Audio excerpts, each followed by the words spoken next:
Donc, bonjour à tous, aujourd'hui je vais vous présenter une petite vidéo concernant la réalisation d'un sous-détail. Donc pour ça je vais me baser sur le dossier de Saint-Nicolas-de-la-Grave.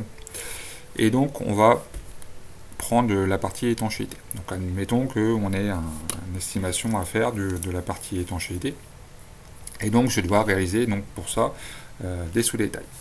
Pour savoir le nombre de sous-détails et sur quoi on va faire les sous-détails, on va prendre d'abord le DPGF. C'est ça qui va nous indiquer sur quel élément on va faire.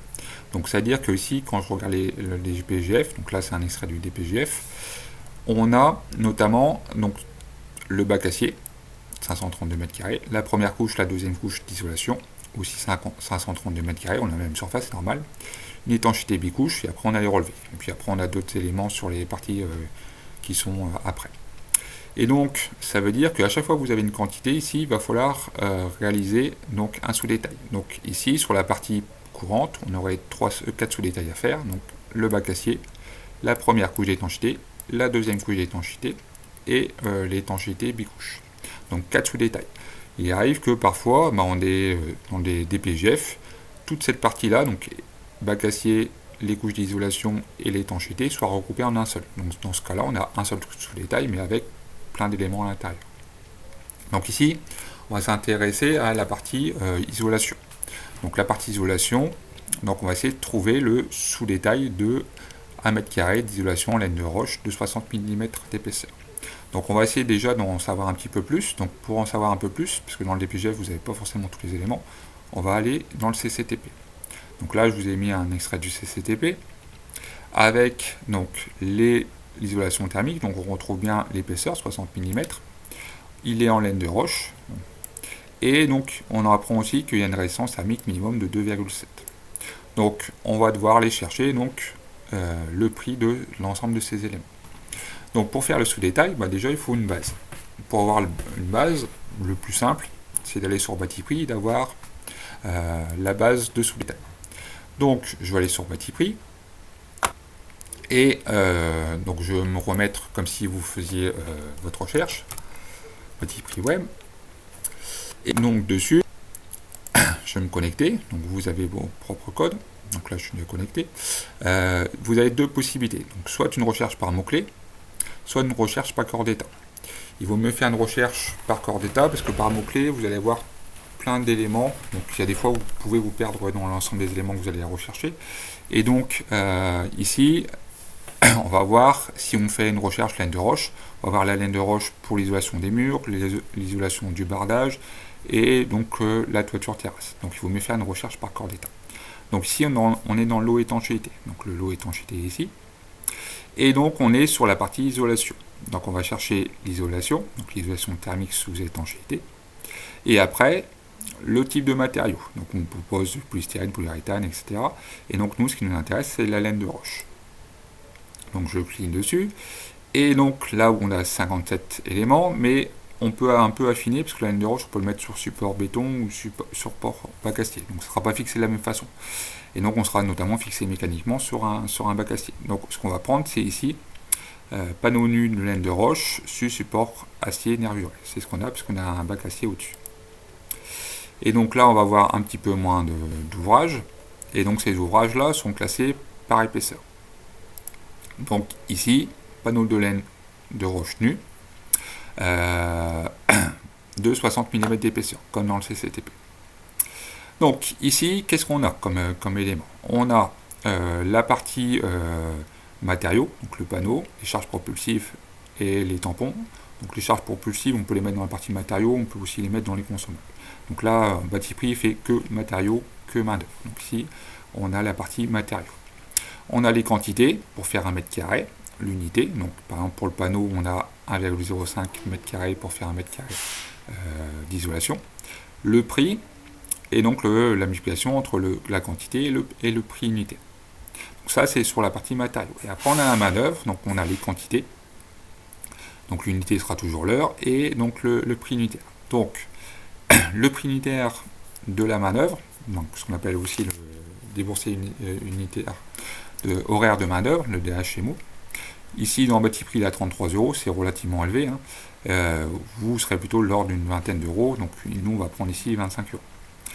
Et après, donc, vous avez le déboursé sec total, et après le prix de revient avec le coefficient de prix de vente.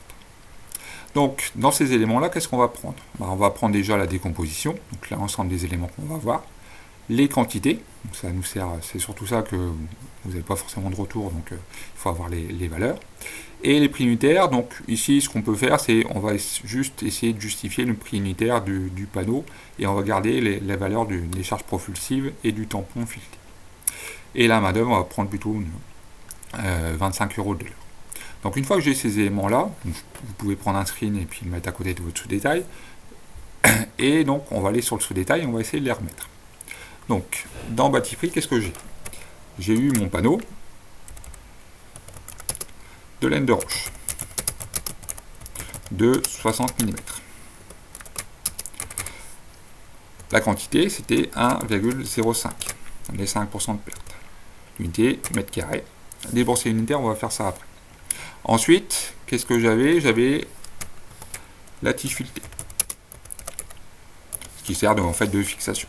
Et dans l'élément, vous avez 6 tiges filetées, en fait 6 fixations au mètre carré, donc c'est 6 unités. Le prix des tiges filetées, on va le garder, 0,43. Et ensuite, dans la partie consommable, qu'est-ce qu'on a? On a la partie charge propulsive. Pourquoi on a des charges propulsives? C'est que la fixation, elle est fixée au pistolet, plutôt à clou, sur la charpente, donc on va avoir une charge propulsive. Et donc là, on a autant de charges propulsives que on a de fixation. Donc on a 1,32.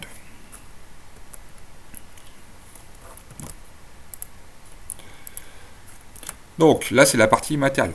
Et ensuite, on a la main d'œuvre, donc on a la pose de l'isolation. Donc là, on était à 0,10 heures.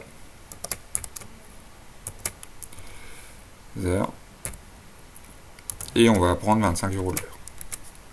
Donc je remets un peu mes formules parce qu'elles sont pas tout à fait bonnes.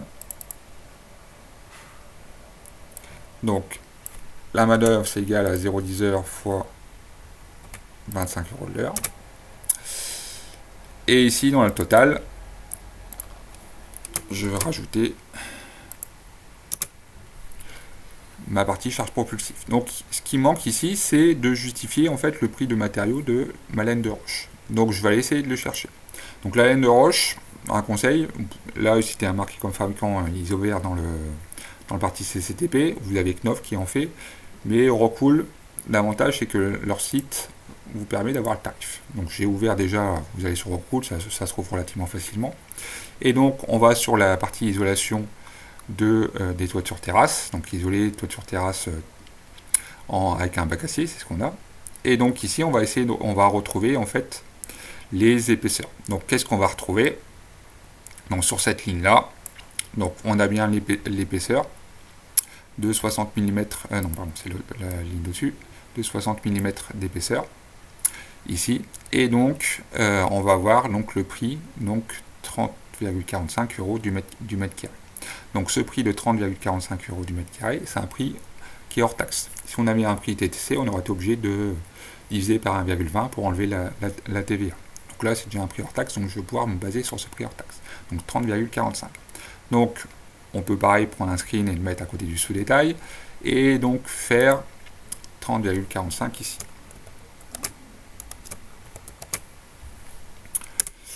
Donc on a le total donc de matériaux, 35,87. Le total de main d'œuvre, 2,5 € pour faire 1 mètre carré. On additionne le tout, donc ce qui donne 38,37 € pour faire en déboursé sec pour faire 1 mètre carré. Le coefficient de prix de vente, donc là je vais fixer à 1,535. S'il est donné dans le sujet, ben, vous le mettez, ou sinon vous mettez arbitrairement.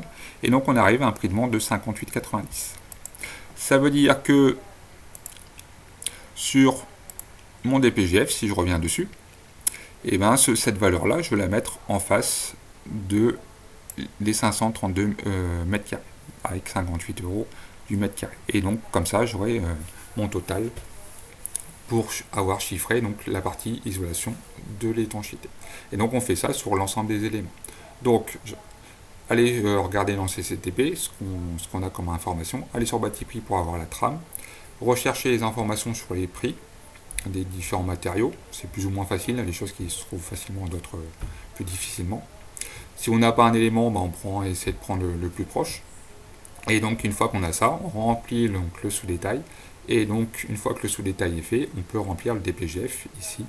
Et donc avoir l'ensemble des éléments et donc pouvoir chiffrer l'ensemble d'un corps d'état. Donc voilà pour une explication donc, de comment on réalise un sous-détail.